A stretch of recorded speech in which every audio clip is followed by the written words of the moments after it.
বাবার ভাইরা আমার, আজকের আলোচনা হবে আমার নবীদের সংসার সম্পর্কে। বন্ধুরা আমার, আপনার আবার নবী আখেরি পয়গম্বর নবী নবী আমার বলে গেছে, ও দুনিয়ার মানুষ জেনে রাখো, দুনিয়াতে আমি আমার সংসার জীবন করতে আসি নাই, কেননা আমি হইলাম আনা বুইসতু মুআল্লিমান, আমার উম্মতদের শিক্ষক।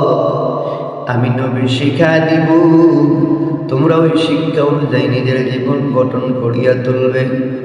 হাসরের ময়দানে আমার একটা উম্মত যেন জাহান্নামের ভাগীদার না হয়, আমি নবী শিক্ষা দিয়ে গেলাম। আমার অনুসরণ অনুকরণ করিনি, নিজের জীবন যাপন করো, দেখবা হাসরের ময়দানে আমার আল্লাহর পক্ষ থেকে আমি নবী সুপারিশ করে তোমার জান্নাতের ব্যবস্থা করব।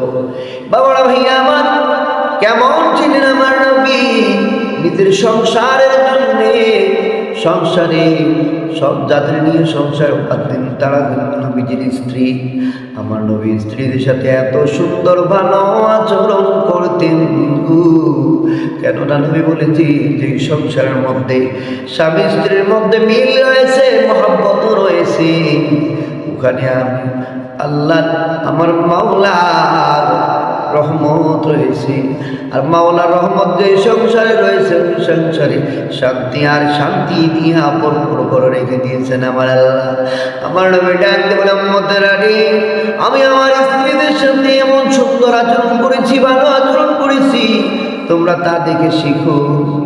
স্ত্রীকে সবসময় নরম সুরে ডাকবা, স্ত্রীর নাম শুনলে খুশি হয়ে যাইবা, স্ত্রীকে ডাকার আগে প্রশংসা করে ডাকবা, উপনাম আদরের নাম ছোট্ট ছোট্ট নাম বানায় বানায় ডাকবা, দেখবা তোমার স্ত্রী তোমার জন্য খুশি গো, তোমার প্রতি রাজি, আর তোমার দেখলে সে খুশি।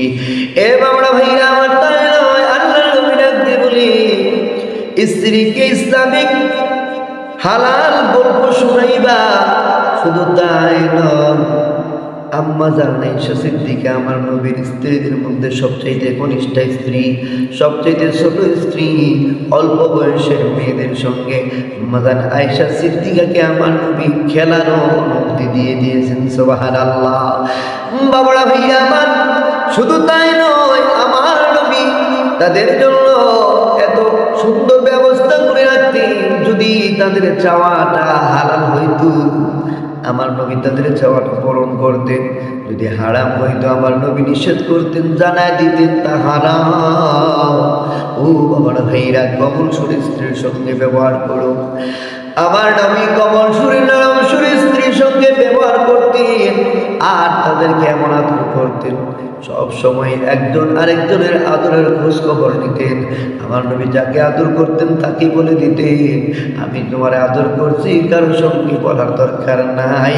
তখনই সব স্ত্রী জানতো তাদেরকে আমার নবী ভালোবাসতেন।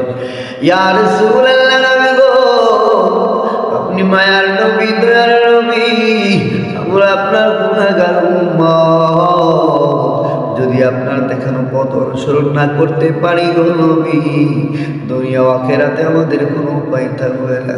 ও বাবা ভাইরা আমার নবী স্ত্রীর জন্য আরো বলেছেন, তুমি যখন খাইবা তখন তোমার স্ত্রীর সঙ্গে নিয়ে একসাথে খাও, সফর যখন করবা তাদের সঙ্গে গল্প করো, আর তাদের প্রতি রাগান্বিত হয়েও না। যদি ইসলামের শরীয়তের বাইরে চলাফেরা করে তাদেরকে নরম সুরে কমল সুরে বোঝায় দাও। এটা ছিল আমার নবীর সংসার জীবনে স্ত্রীদের সঙ্গে দেওয়া। এ বাবা ভাইরা আমার, আসলে মূলভাবে আমরা আমাদের স্ত্রীর সঙ্গে সব ব্যবহার করে সুন্দর সঙ্গ দিয়ে সুন্দর একটি সংসার স্থাপন করি। এই সংসারে স্বামীর জন্য স্ত্রীর মায়া থাকবে, স্ত্রীর জন্য স্বামীর মায়া থাকবে, ওই সংসারের মধ্যে আমার আল্লাহ তাআলা রহমত দান করে দেন।